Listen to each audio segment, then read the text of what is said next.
Միաբաններից բոլորն էլ կարևոր են։ Սրբազան հայր, ամեն դեպքում դուք մասնակցել եք նաև աղոթքի ճաշի, այսպես կոչված ասելիքին, որ սածեմ։ Եպիսկոպոսի ժողովն ավարտվել է։ Դուք ինչ գիտեք, մենք ինչ հարցեր ենք ձեզ։ Սրբազան, ամեն դեպքում դուք Այս ինչ վախ է, խոսքի վախ է տարածվել։ Այս ինչից եք վախենում։ Կարծիք հայտնեք, գներեք, դուք ինչ գիտեք, ով է ասում։ Դուք այնքան ասելիք ունեք։ Այսօր հասարակությունը մտածում է, որ դուք պառակտված եք եւ երկփեղկված եք։ Հերքում եք, ժխտում եք այս տեղեկությունները եւ գիտեք, ասում են, որ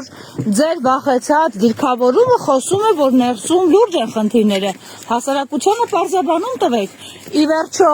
վեհապարի շուրջը այս ամենը, թե սա գեոքաղաքական խաղ է, պարզապես արհեստականորեն թիրախավորում են վեհապար խորը։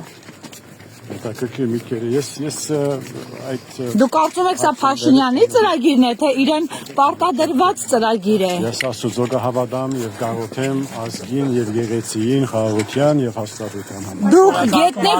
գետնի վրա բախվում եք այն իրականության հետ, որը ձեզ պարտադրվում է։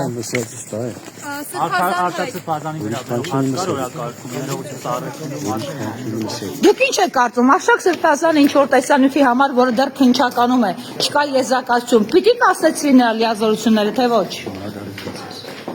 Խնդրում եմ պատասխանեք, մենք համառ ենք։ Պատասխանեք, մի կաշկանդվեք, դուք կարծիք չունեք։ Հիմա ասեք, թող հասարակությունն իմանա, ով ինչպես է մտածում, ինչու է գաղտնի պահում։ Դուք գիտեք, որ դուք ժողովրդինն եք։ Դուք արհամարհում եք ժողովրդին։